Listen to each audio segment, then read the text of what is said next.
It's your Judge John Hodgman. Should an entire family share one box full of socks, or should that sock box go into a lockbox? Make sure to hit that like and subscribe button before you watch. Make sure you leave a comment, maybe share this episode with a friend, and stay tuned for some video-only special content. It's Judge John Hodgman. Here we go. Welcome to the Judge John Hodgman podcast. I'm bailiff Jesse Thorne. This week, knee-high crimes and misdemeanors. Liana brings the case against her boyfriend, Charlie. Charlie recently moved in with Liana and her 3 daughters. The adjustment into the household has gone well, except for one thing. Charlie can't stand Liana's system for sock storage. Liana says she and her daughters have been storing their socks just fine until Charlie came along. She wants Charlie to leave her socks alone. Who's right, who's wrong, only one can decide. Please rise as Judge John Hodgman enters the courtroom and presents an obscure cultural reference.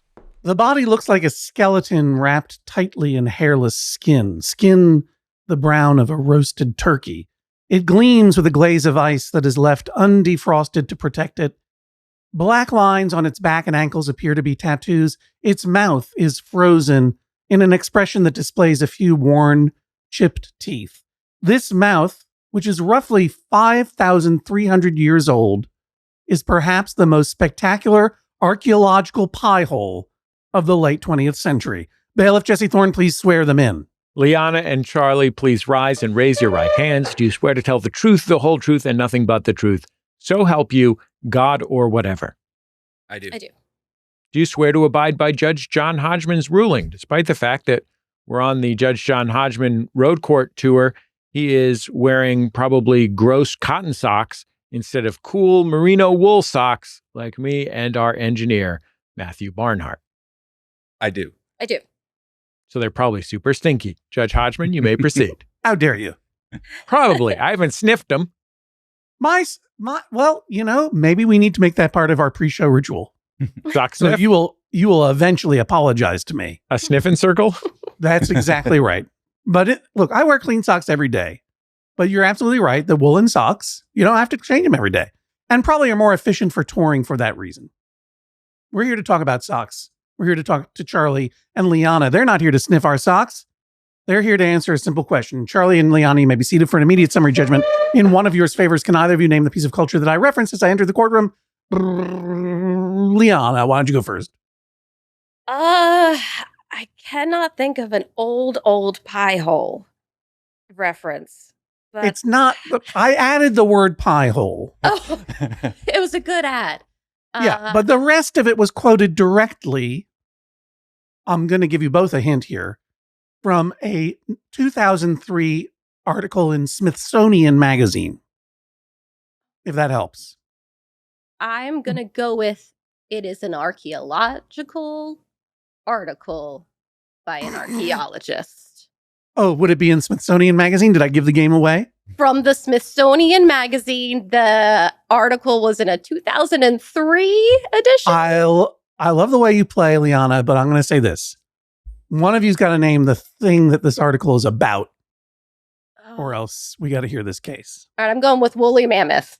Woolly mammoth. We were talking about wool earlier, so I see there's something there. Woolen socks, woolly mammoth. All right, Charlie, it's your turn to guess. You have 5,300 years to think about this now. So I think it's an article about a bog man. it is not an article about a bog man. All guesses are wrong, though neither of you were particularly that wrong. It's an article about an Alpsman, not a bogman. Oh. The recovered body of the so-called Ötzi Iceman, found in the Tyrolean Alps. Classic Iceman. Classic Iceman. Yeah, Ötzi. I've heard of him. Yeah, about 5,300 years ago, it is speculated that he got into a little bit of a scrape, a little bit of a tussle. He had a what do you call it, an arrow tip lodged in one of his shoulders blades. Was running away, went hiding in the Tyrolean Alps, fell asleep and froze to death. Poor guy. Or something bad happened to him, got into an avalanche. Anyway, perfectly preserved as these things go, so long as you don't mind having skin the color of a roasted turkey.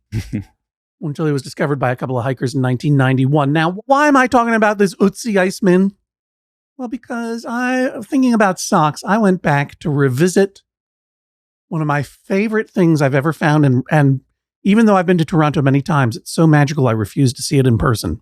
Much like the Museum of Jurassic Technology, I prefer it as a thing of the imagination than a thing of reality.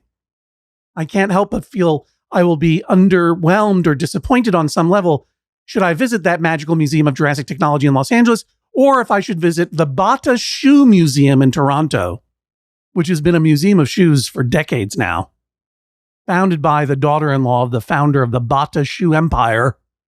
And I wondered to myself, the Bata Shoe Museum have an exhibit on socks? Oh, yes, they do. The exhibit, in fact, is called Socks, Socks, and More Socks, where they have on exhibit not only a reconstruction of the Ötzi Iceman's shoe, which was found by archaeological reconstructors to be quite comfortable to wear. Why was it comfortable? Because it was stuffed full of grass, considered to be the first example of a historic sock. Let's go to the case. Who brings this case before me? Who seeks justice here? That would be me. Your boyfriend Charlie doesn't like the way you store socks. What's the system in your house? I have all of our socks, excluding Charlie's, because he was before all this and he has his own sock situation. He's on a sock boycott of your system. Yeah, oh, somewhat. But me and the kids, all the socks are in a box, a communal box. Sock box. Next to the shoes in the living room. And then when you need a socks, you just grab 2 random socks. Because we all wear the same socks and nobody wears matching socks. Wait, so you're just saying it's communal? I'm sorry. I will hold for Jesse Thorne's reaction. I did not think this was a weird system. 2 random socks? Random. Yeah, well, they're all, I mean, most of them are fairly alike. But these are, I mean, that started with the 3 kids. And so they sometimes would get like random character socks and whatever. And a big, I don't know, fashion thing for the kids in elementary school. And kind of, not so much now that they're in high school. But in elementary school, they wore random mismatched socks on purpose. You'd wear mismatched socks. So why bother? And so they all go in a box and they just grab random socks. So let me understand. You have 3 daughters who are now in high school, right? Well, one's in college and 2 are in high school. Yes. Okay, great. Great. They are adults or nearing adulthood. Yeah. Congratulations. Well done. Thank you. You've got a box full of communal socks because you all more or less wear similar socks. Not that, I mean, socks are sized, but I mean, among the 4 of you, pre-Charlie, you all wore similar socks, right? Yeah. Same socks? Yeah, right. Same socks. So you just put a bunch of clean socks in there. Doesn't matter whether they match or not. Doesn't matter, like, what if they're ankle socks and what if one's an ankle sock and one's a tube sock? No big deal. You're wearing pants. It's only if you're wearing, I mean, why would you wear socks in the summer anyways? May I ask you a question? Have you worn an ankle sock on one foot and a tube sock on the other foot ever in your life for real? Yeah, but I very rarely wear socks. It has to be in the single digits for me to wear socks. Jesse, I noticed you're making lip noises in the sound of a slow raspberry. Not a raspberry of disgust, but a raspberry of maybe exasperation, or I don't even know what to say. Tell me what's going through your mind. I think that was the sound of my entire conception of how the world works deflating. Charlie, it sounds like you have an advocate in the person of bailiff Jesse Thorne. Mm-hmm. Tell me why what Liana is doing is all wrong. All right, so the yellow box full of socks, and like we're talking full of it's socks. Fun to say those 2 words together, right? It was, yeah, that was good. So a mound of socks. They're spilling over into, because you come in the front door. There's a shoe rack, and then the sock box, and so this is in Philadelphia, right? Well, we live in Doylestown, so north of the city. Because a Philadelphia sock box is another thing. We can't talk about it on the podcast. No. Yeah, would never. And also with 4 now 5 people, there's a lot of shoes. So it's kind of like just it's a plateau of socks and shoes, and they're getting mixed up. And she didn't mention that they put on their socks, they go out the door, they come home, they take off their socks immediately upon entering the house. They're not sock people. They take off their socks, and where do they put them? In the sock box. They take off their dirty socks and put them in the sock. They put them right in the sock box. And by they, the horrible they you're referring to is just Liana's 3 daughters or also Liana? I'm pretty sure it's just the daughters. Liana almost never wears socks if she can help it. They're, sock hater. Not the 3 wonderful young women who have accepted me into their home. They is what you mean to say. Is that the words you want to choose again? They. Yes. Just go full those people. Does your oldest daughter live at home? She did. She just moved out. Well, she moved to college. She's still living at home, but she's living at college right now. She moved out in August. Is she nearby or is she? She's like an hour away. So okay. She has her own sock situation now until she's home for the summer. Okay. How long ago, Charlie, did you and Liana start dating, and how long ago did you move in? Been dating almost 3 years, and I moved in, I want to say a year ago. 2 years ago. Okay, so you moved in about 2 years ago, seems to be the consensus, right? Yes. All right, let's take a look at the sock box. You sent in some photos. Who sent in the photos, if I may ask? Me. Liana. Okay, Exhibit A, the sock box before Charlie moved in. And this photo will obviously be available on our show page at MaximumFun.org, as well as on our Instagram account, at Judge John Hodgman on Instagram. Oh, do I ever plead for you to follow us there and like, share, and subscribe, et cetera, et cetera. Social media is how people discover the show now. Now that that's all that's left of culture. Anyway, sorry about that. Liana, this looks like a mess. Sorry about it. Well, yeah, this is like, I tried to find a very like candid shot. Like I was taking a picture of my kid. So this is just like a random day, how we would live if people weren't coming over. Credit to you for not trying to stage a sock box. Yeah. Yeah, you could have had, it's true, Charlie, she could have put up a real glamour photo of the sock box in perfect order. But what I see here. I know that when I was looking at houses to buy a few years ago here in Los Angeles, a lot of them had like a really perfectly staged, almost manicured sock box in the living room. Yeah. You want to sell, if you want to move real estate, you got to stage a sock box. Yeah. Nice. But this is what I see. I see like a green, a smaller bin than I imagined. And I really do think that this is a bin more than a box. At least it's not a cardboard box. It specifically is a bin that looks like it fits into a modular piece of furniture that is not present. Yeah, exactly. Yeah. Oh, yeah. I threw away the furniture. I kept the bins because it's a nice bin, you know? Hey, man, 2 years ago, you moved in there. You're like, that's got to go. Nice bin, though. No, but we'll keep the bin. It was in the basement.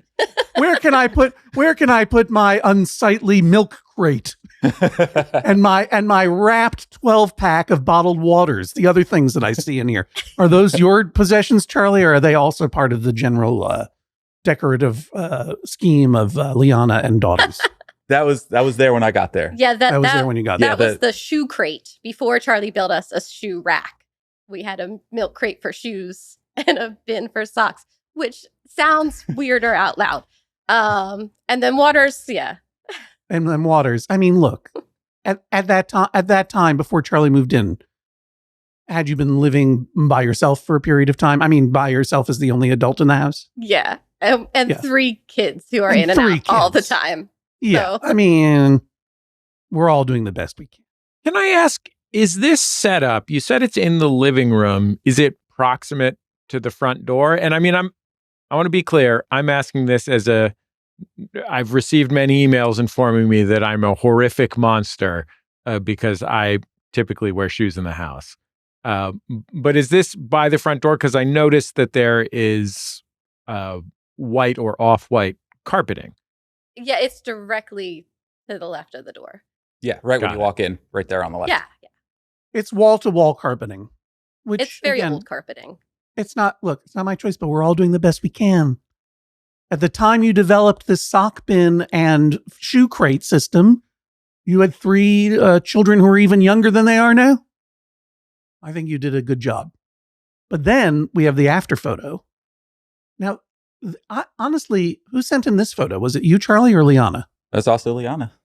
Okay, so tell me what I'm seeing here, because I'm now seeing a close-up it seems a little bit neater, but it's so close up I can't really tell what's changed. So explain to me what's happened between then and now. So to compromise, I have the sock box inside of like, it's one of those like storage ottoman things that you get at Costco. Yeah. And so it's hidden. So sock box is now hidden inside a larger box that has a lid. Boxes within boxes. Yes.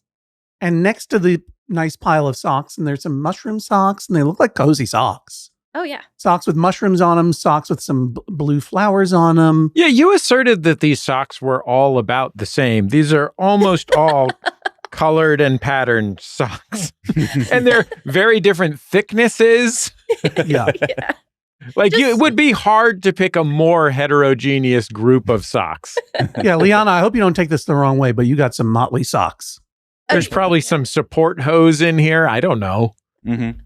Yeah. There's some What like is the- basketball compression socks. Yeah. It's just a bunch. Oh, and they're in a yellow bin. I've just made this out. There's some stirrups and sanitary socks in here. 'Cause you're a baseball player from the 1940s. There's so much sock stimuli coming at me that I almost couldn't, my brain couldn't parse this top-down photo that they are in a yellow bin. So that's a bin update as well? I don't remember if it was the same bin or not. We had like a couple of these bins in different colors that used to be like a toy box kind of thing with the bins on. Well, until Charlie got rid of all the toys. Until Charlie moved in, he needed. We don't need any stuff. more toys in here. Time to grow up and move out, kids. Charlie's here. You can keep these bins for your socks, though. They're your toys now. What's the case that's next to the sock bin inside the hideaway ottoman? The one that definitely looks like it's a book of CDs. Oh, no. That's one of the kids' binders for school. Oh, Yeah. yeah. Yeah. 5-star brand. Yes, yes. Oh, I wish it had CDs. I wish it was CDs too. I could really listen to Jagged Little Pill right now. Oh, yeah. Oh, my youngest one is into the 90s music, so hardcore. It's great. Just to clear it up right away, you ought to know it's not ironic. Moving on. Liana, how did your original system come to be? What was its genesis? Well, we have 3 kids, and even from when they were like little and started wearing socks, like they're 2 years apart, so they all vaguely wore the same socks. And I wasn't everybody's laundry's done at the same time. Right. And you kind of sort the laundry amongst the 3 of them, even though they start sharing stuff at a weird point in their lives. And I wasn't going to sort socks. That's crazy. And then I'd have to buy so many socks. And they're always losing socks. And then the socks are everywhere. So I just find socks, I wash them, they go in the bin. And then as we're on our way out the door and we're going, we gotta go, we're late, they just grab socks. They just grab socks. Yeah. Now, there seems to have been an upgrade since then. Since you moved in, Charlie, the bin is no longer green. It's now yellow. So that's a plus. Mhm. Unless you're a Green Lantern. That's a comic book thing. It's now inside a hideaway ottoman next to some school supplies. Is this acceptable to you, or is this still unacceptable to you? I mean, this was like I feel like you did this for the podcast. Yeah. You know what I mean? Because I don't think you'd given much thought to the system. Is that true? Did you game the system for the podcast, I Liana? mean, like it is this, the podcast did make us talk a little bit more about the socks. And this was like, well, we have this new storage ottoman. I can hide the sock box. So yeah. Well, I mean, is this that seems to be a potential solution, Charlie? Why isn't it? Why is Liana still wrong? She's still wrong because, so it's I mean, they're not folded, and that's fine. Not folded. They're not paired or anything. You know what I mean? Okay. I don't know if the microphones picked up that audible shudder that Charlie just let loose. That's fine. But it's the inclusion of the dirty socks going back in, and then sometimes there's a smell associated with it. I mean, you know. So I mean, the new box might contain that. When you come home, what's the first thing you do? Open up the ottoman, stick your face in the sock box, and give it a sniff? Purity test? No, I take my shoes off. All right. But not my socks. Well, right. We're going to talk about your separate sock system in a moment here. But Liana, is it or is it not true the dirty socks are going into the sock box? It does have, since it's been in the box within the box, it has not happened. But that is, again, it's very, very recent, so it hasn't been fully tested yet. But when the sock box was just next to the shoes, then yes, a lot of times the kids would come in, they take off their shoes, they take off their socks, and things can get mixed. And sometimes you'd have to sniff the sock before you put on the sock. Yeah, I know. That's why when I'm on tour with Jesse, I always have to knock on his hotel room to have him sniff my socks before I put them on. Yeah, you can't smell your own. Okay. Quick check-in. So had you ever had, over the 2 years that Charlie was living there, in total disgust?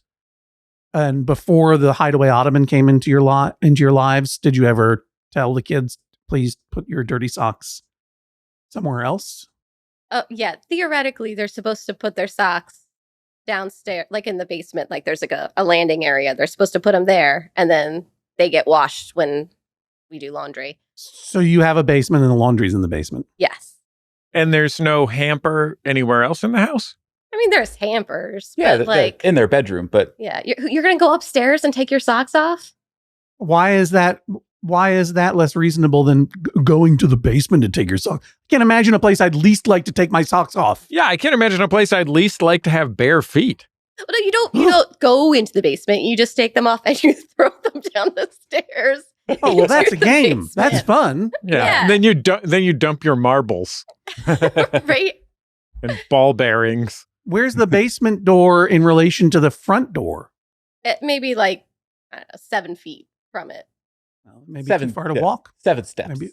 Yeah, it's not far. It's not a big house. Yeah, it's in between the living room where the sock drawer is and the kitchen. How did it come to be that this practice of returning dirty socks to the clean sock bin began? Do you have kids, Jesse? I have 3 kids, yes. Do they put all their things away when you tell them to all the time? Have you been in their room lately? They don't use a tissue and then put it back in the tissue box. They might leave it on a side table. You know what I mean? Well, I mean, that's like the socks. Like a lot of times they're not in the sock box. Like they're just kind of spread out throughout the living room. And then somehow people just move them. To be fair, 2 of my 3 children are real Lianas who refuse to wear socks under any circumstances.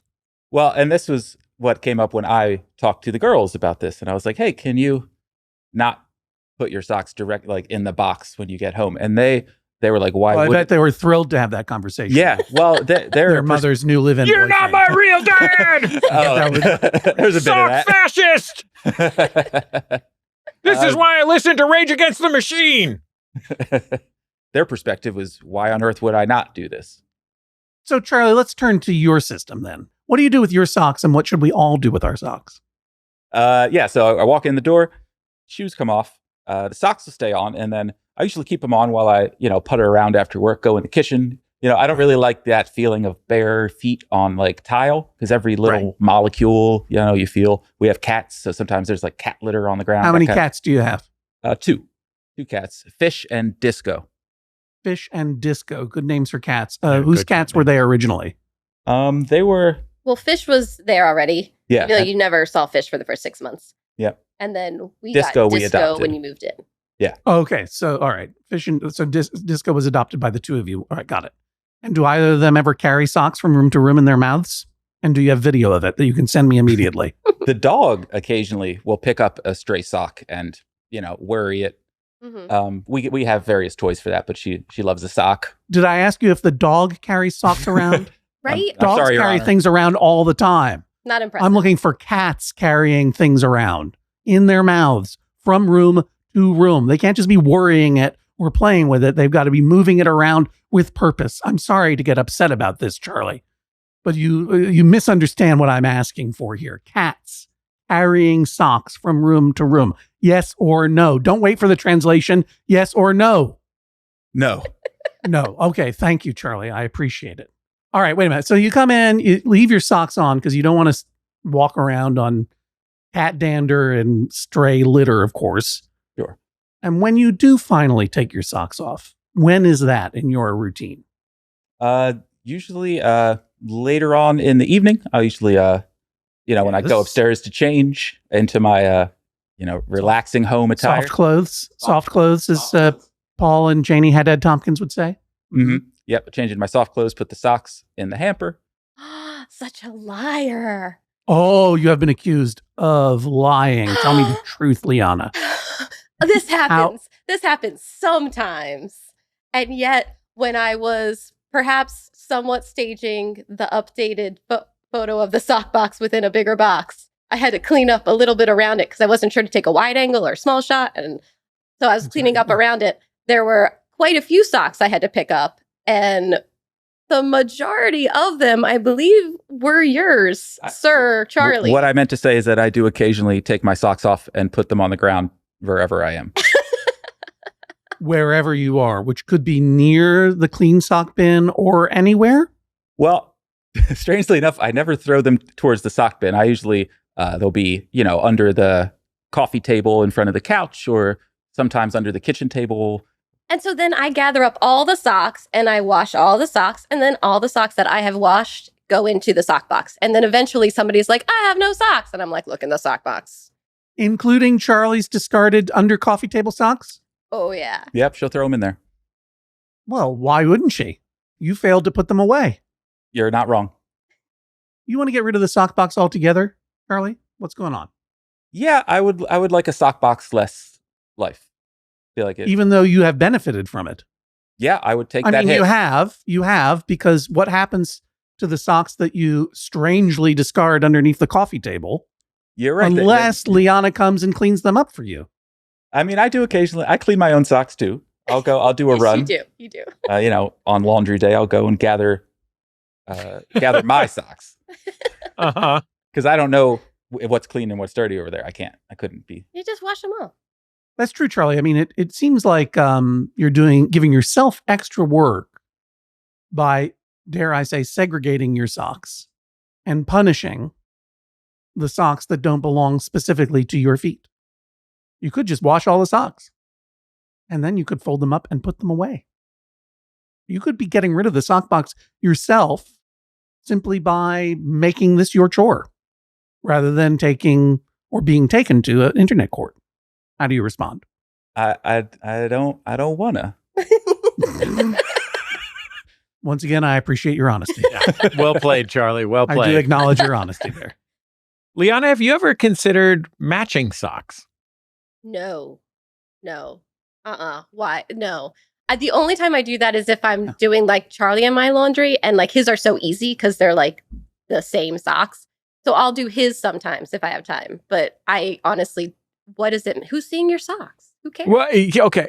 First of all, everyone sees your socks. Your socks definitely show.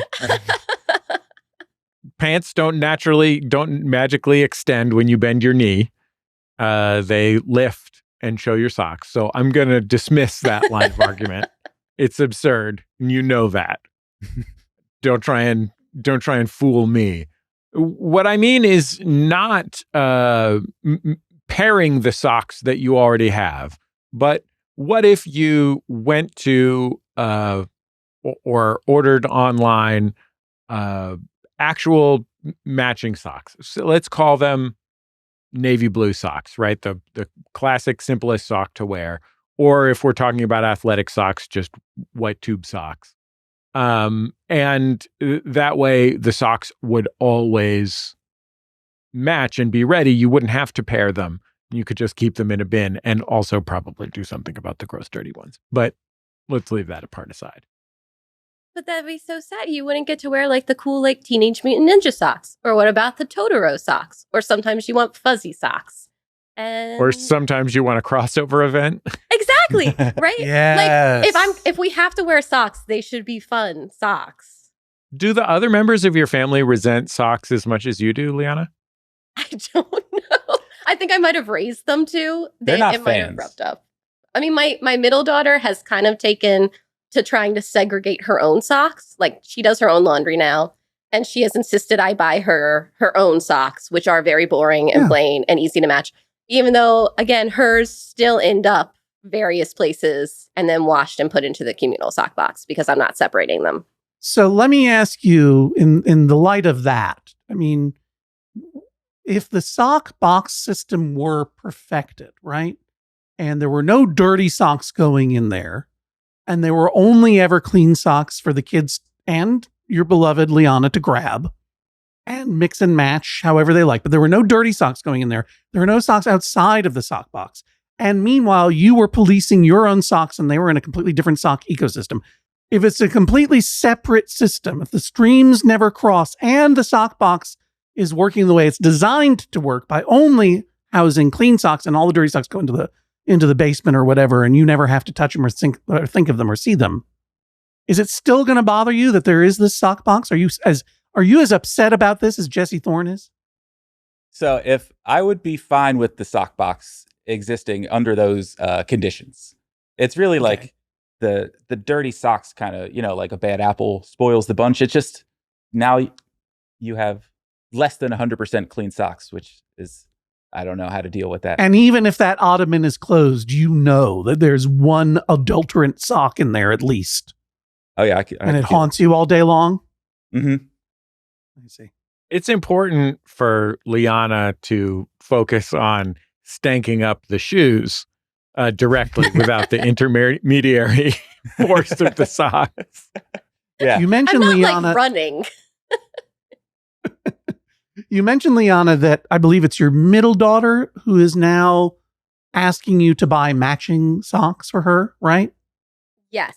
Yeah. She has her own specific socks now that she washes and puts in her drawer.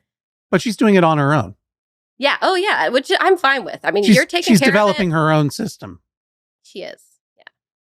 And she's doing that like with her money from her after school job. Like she's delivering newspapers so she can finally have her own socks. Yeah. No, I mean, I bought her the socks. I will buy them socks. It's just, we have so I many know, but socks. how do you feel knowing that this middle daughter is rejecting the sock box and by extension you?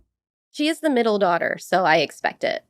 Is the older daughter got a sock box in her dorm room or wherever she's staying? I fully expect that they are wadded up underneath her bed. Yeah, Right. probably. Okay.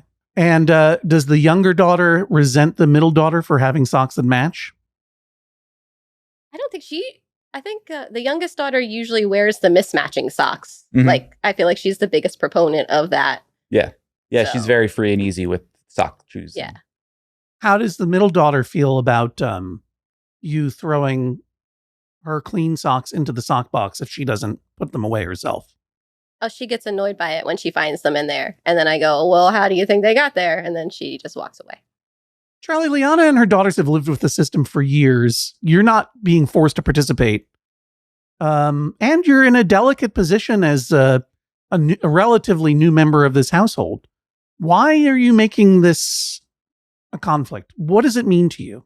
It just seems like chaos in a way. Like I would like some order to the socks, like some kind of inner logic to how they're placed, because it just seems like madness.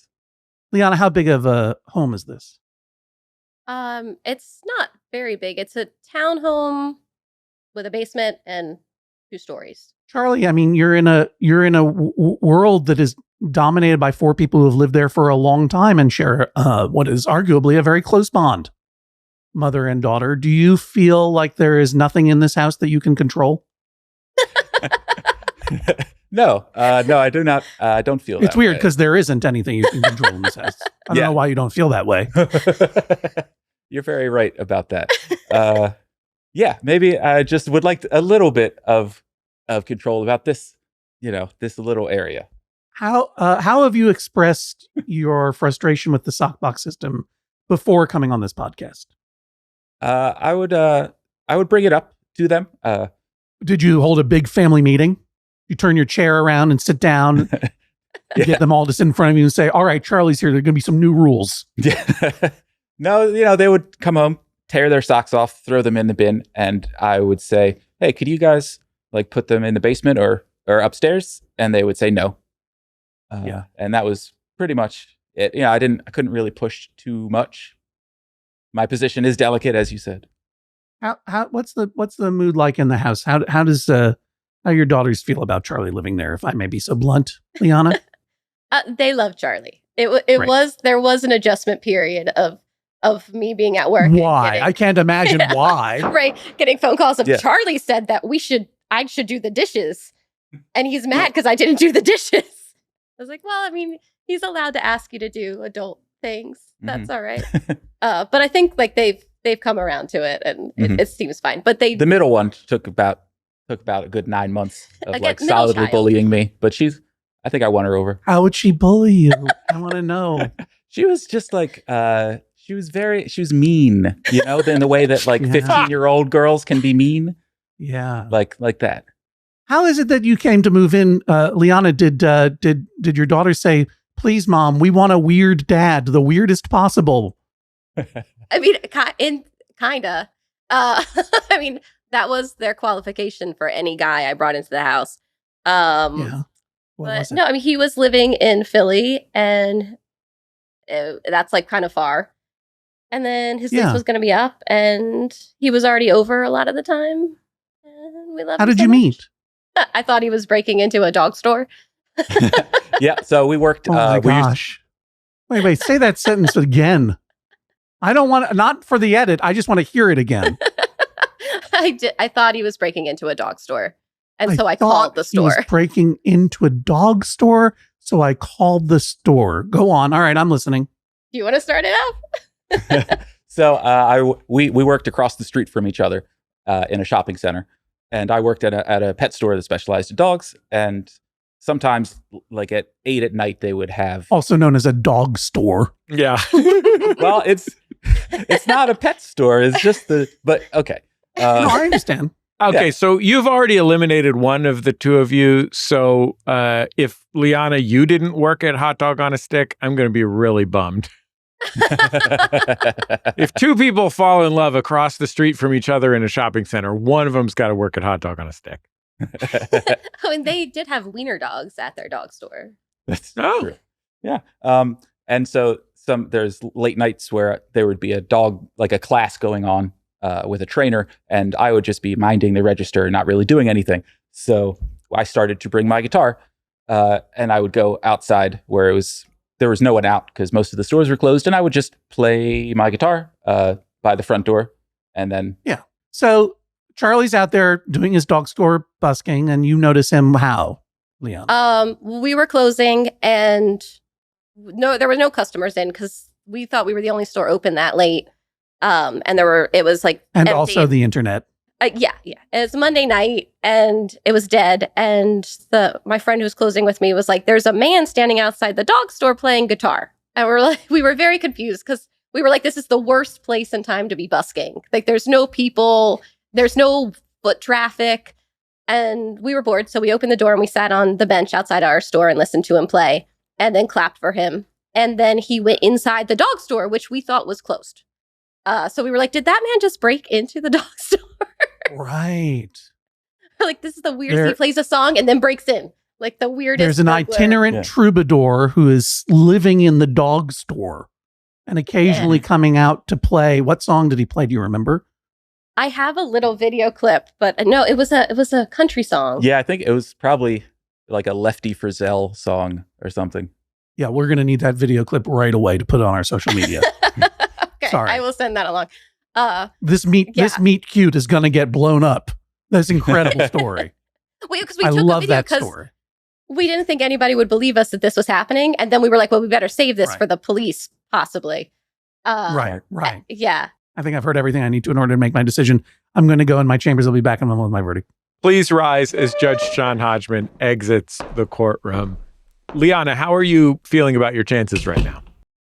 I feel like I've made a compelling case. I think that busy working moms everywhere with lots of kids who are slightly messy will understand. The trump card. The trump card is being played. It's being played. It's thrown down. Think about these busy single mothers. What about our firefighters and teachers? Do it for the children. Charlie, how do you feel?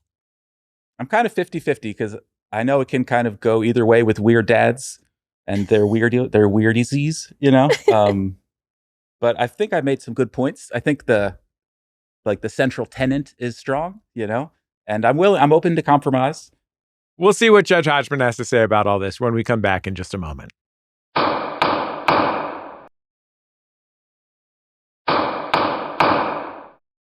Well, Judge Hodgman, I have to say, we had a pretty awesome time in the Midwest on the road court tour.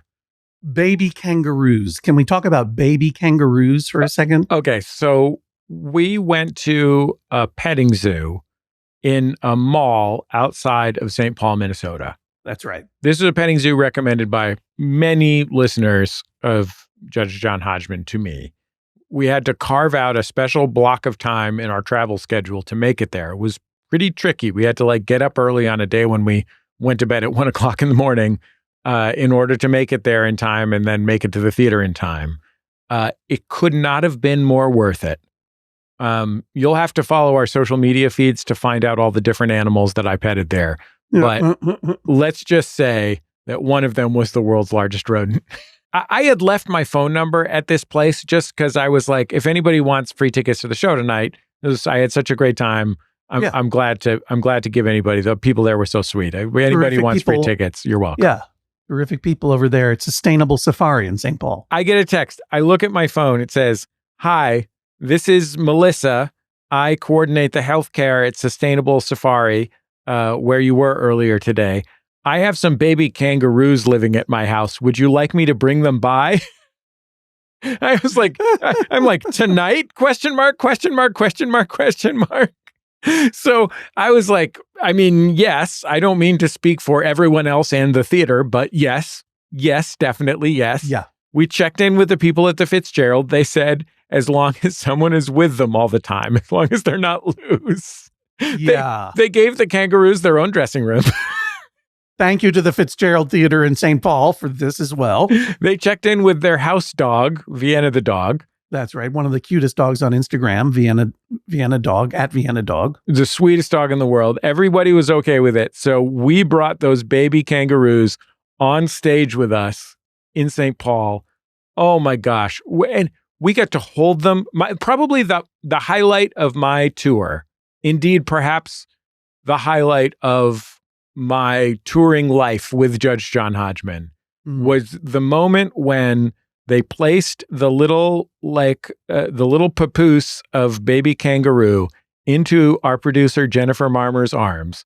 Jennifer had by that point been away from her own baby for roughly a week, and I just saw her turn into a mother so hard and fast. Just her eyes basically turned into hearts that were extending in and out. She immediately started rocking it and cooing to it. Yeah. It was one of the best things I've ever seen in my life. We also petted them, and they're very soft. Kangaroos are soft. And you're right, Jesse. There is video evidence of all of this heart-melting cuteness across all of our social medias. Judge John Hodgman on Instagram and on our YouTube channel as well. Go check it out. Now, we can't promise baby kangaroos at all of our upcoming tour stops, but I can promise if you have baby kangaroos, get at us. Yeah. Oh, of course. Yeah. If you got baby kangaroos, for sure. But I can promise you lots and lots of surprises because every show is different. At every show, we have new local litigants and a whole new improv storyline emerges that we never saw coming. And if you have baby kangaroos, bring them. We're going next to Burlington, Vermont, then Portland, Maine, then 2 homecomings for me. I'm going back to the Pioneer Valley of Western Massachusetts to meet our friend Monty Belmonte on stage at the Shea Theater in Turners Falls. And then our big sold-out show in Brookline, Massachusetts at the Coolidge, followed early next year by our shows in Vancouver, British Columbia, Canada, Seattle, Washington, Portland, Oregon, soon-to-be-announced show at the San Francisco Sketchfest, and wrapping up finally, the road court ends in Los Angeles at Dynasty Typewriter. All those shows have tickets available for you now at MaximumFun.org/events. And remember that Los Angeles show also features a comedy podcast called Jordan Jesse Go that I've heard is pretty good. Who knows what you'll see? And by the way, if there's someone in your life who's never listened to the podcast before, this is a great way to introduce them to it. Everyone goes home having a good time. And if you want to get into that sold out show in Brookline, go to MaximumFun.org/JJHO and give us a Brookline-based dispute for us to adjudicate. We might hear it on stage and we might be able to sneak you in the back door. We do need your disputes for all of these shows. MaximumFun.org/disputes. If we pick your case to be adjudicated on stage, we will meet you and greet you and be grateful forever after. So remember those links, MaximumFun.org/events for tickets and MaximumFun.org/JJHO for all of your cases. Let's get back to the case. Please rise as Judge John Hodgman re-enters the courtroom and presents his verdict. Okay, so first of all, I want to say congratulations to you both for being adorable and meeting in a very adorable way, and for blending a household successfully, which is not something that I've had to do, but I can only guess at the amount of complications, both external and emotional, that are involved in that. And it does seem that with the exception of this one box of dirt, you've organized a household that seems to be functioning, where everyone feels heard and seen and appreciated.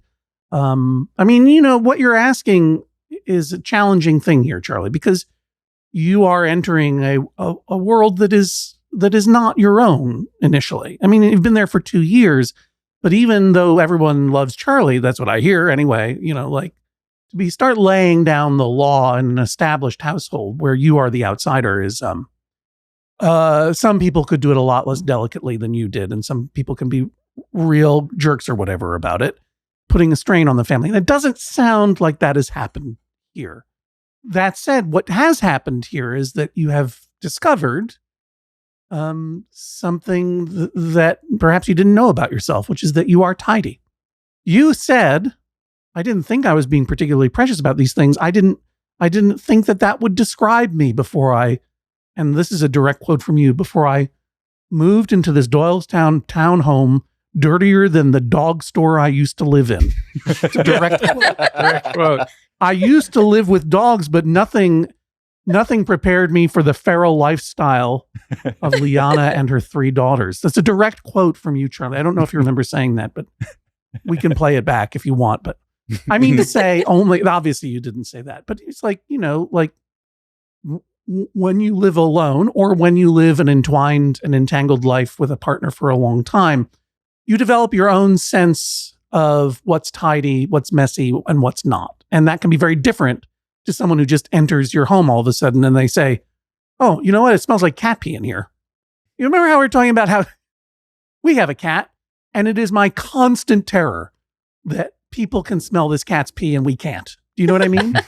Yeah. That is a true fear that I have, because I know as an only child who then entered into a life with another person very happily more than 25 years ago, that you don't know what you smell like until you live with another person. And sometimes you smell like cat pee and you got to make an adjustment in your life. And sometimes you realize that the other person smells like cat pee, or shall I say, has a different standard of clutter than you do. And I'm going to say that, Liana, I'm breaking with my own bailiff here and agreeing strongly with you. No one's looking at your socks. No one cares if your socks are mismatched. Very few people. Now, this isn't to say that it's not a principle worth upholding, but I would argue that if your socks match, that's because you want them to, because it makes you feel good.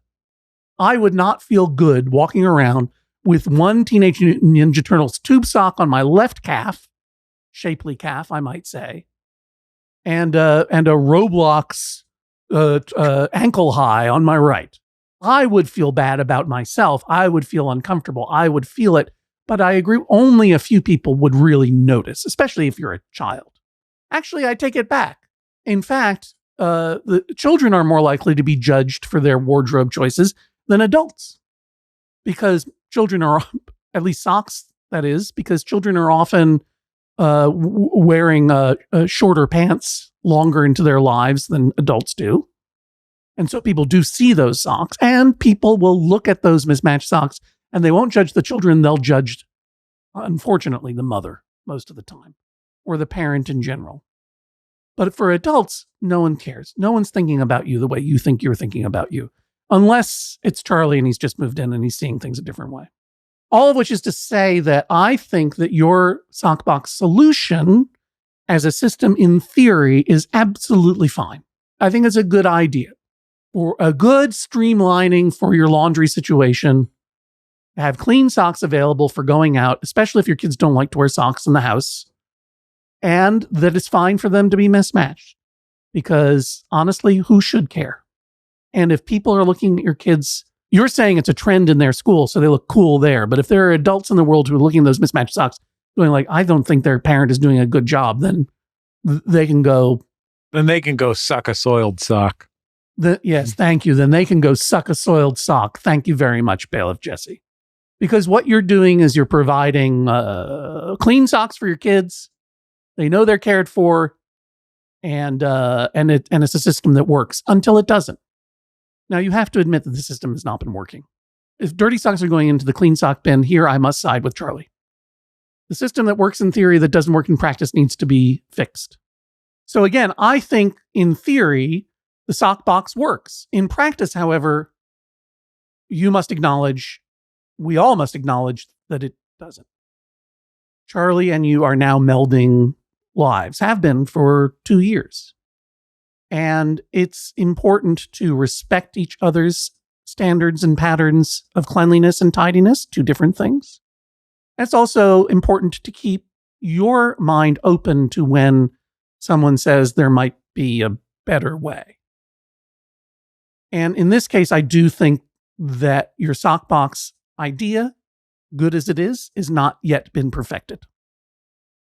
And your own kids are figuring that out too, because your middle daughter already is like, you know what? I'm getting to be a grown-up now. I would like to wear my own matching socks. And your own middle daughter, though not a 100% every time practitioner of this, understands that if there's a better way for her, she's got to be responsible for it.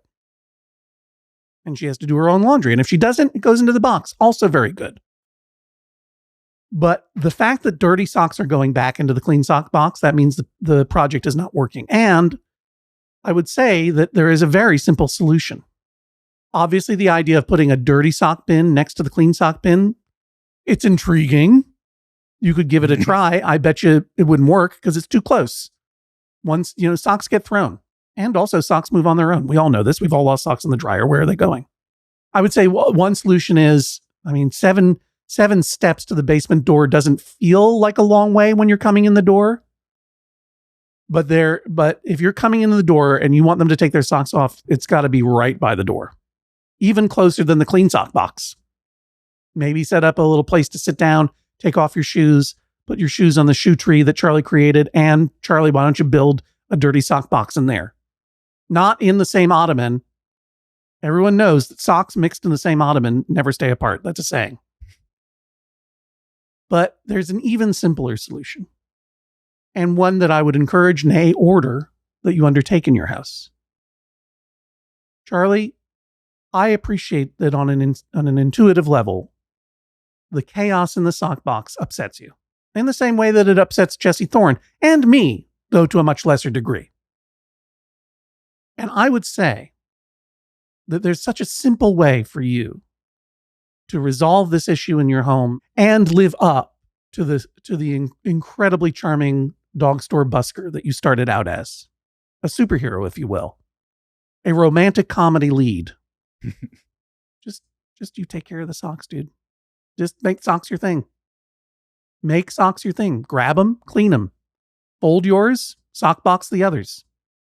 Or take orders. You fold your own socks and put them away however you like it. The little ones, clean socks, go in the sock box.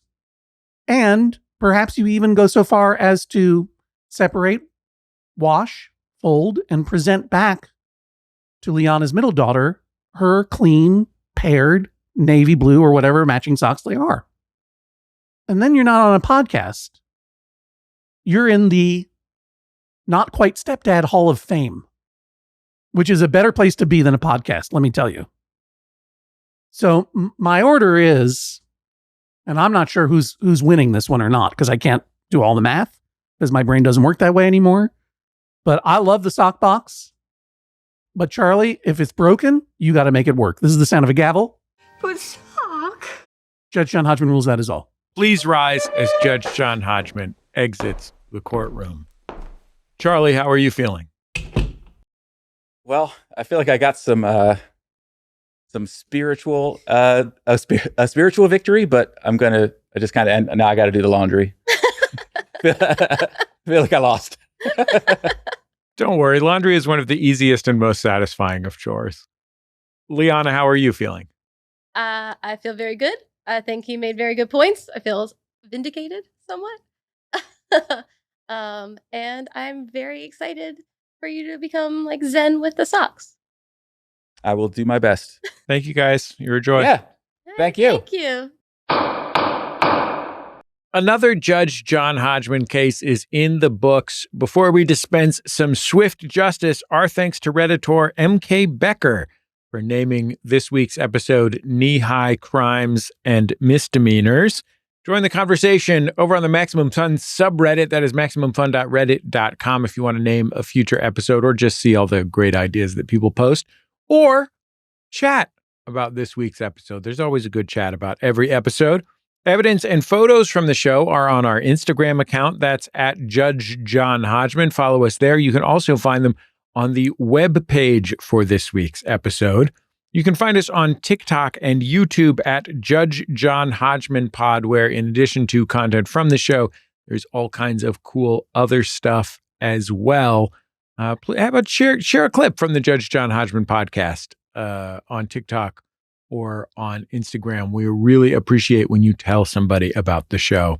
It's not just that we like it. It really helps people discover the show. And that's not an easy thing to do these days. It's all that's left that helps people discover the show. So please tell somebody, share something. John, we have an Apple Podcasts rating here. That is absolutely right, Jesse. And we say thank you to Atomic Adams, who left these kind words for us over on Apple Podcasts, plus a 5-star rating. Thank you very much. Atomic Adams writes, hands down, my favorite American comedy podcast, !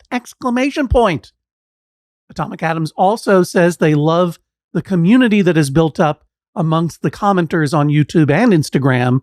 And it's a lot of fun. You know what? The comments are not toxic. They're a lot of fun. I drop in there all the time. It is fun. We also have, by the way, not just on Apple Podcasts, but also these days on Pocket Casts, which is a platform that a lot of our listeners use. You can leave ratings for podcasts, and that is a big new deal, and we would be very grateful to you if you left a review for Judge John Hodgman on Pocket Casts.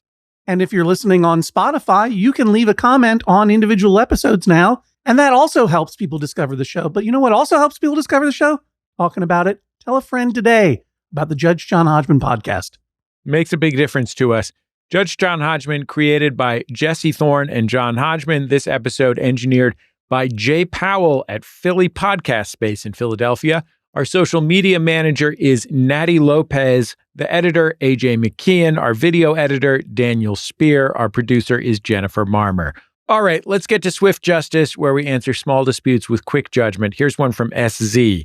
When returning an opened bag of chips to the cupboard, I think you should be thorough in removing the air from the bag. Or is it enough to just fold over the top once and clip it in the middle? Obviously, when you're trying to store food product, the more air you can get out of the bag, the longer it will last. But SZ, I got to tell you something. You're never going to make those chips crisp again. It's never going to happen no matter how much air you get out of there. Once it's open, you got to eat them, and as quickly as possible. Don't get party size for yourself. Share it with friends. But those chips are never going to get better, and they're not even going to stay the same. The only exception, of course, is if you're on tour with Jesse Thorne and Jennifer Marmer, and Jennifer Marmer gets a bag of Utz crab chips, and the two of you eat half of them in the back of the Chrysler Pacifica, and then you leave it open in the back of the Pacifica for the afternoon, and it gets to be about 100 degrees in there. Well, then you have a whole new snack called Utz hot crab chips. Yeah. Otherwise, you're splitting hairs. You should be splitting potato chips in your teeth. Eat them up, SZ. So speaking of tour, we just wrapped the first 2 legs of the Judge John Hodgman Road Court. And yet, the Judge John Hodgman podcast has 3 legs. We'll be heading to New England starting November 6th. If you live in or near Burlington, Vermont, Portland, Maine, Berners Falls, Western Massachusetts, or Brookline, Eastern Massachusetts, we want and need you there, and we want and need your cases. Our show in Brookline is sold out. So if you missed out on tickets, there is only one way to get into the show, and that's to come to us with a great dispute for us to hear live on stage. And if you're going to be in any of these other spots and you have a dispute that you'd like to be adjudicated on stage by us, let us know, won't you? Submit all of your disputes at MaximumFun.org/JJHO. That link again for your disputes, MaximumFun.org/JJHO. And of course, we want to hear any of your disputes at that URL, MaximumFun.org/JJHO. No case too big or too small. We judge them all. MaximumFun.org/JJHO. And remember, if you are a member of Maximum Fun, we have an all disputes answered guarantee on the Membo mailbag. So send them in, MaximumFun.org/JJHO. Let us know you're a member and use that secret passcode. We'll talk to you next time on the Judge John Hodgman podcast. Maximum Fun, a worker-owned network of artist-owned shows. supported directly by you.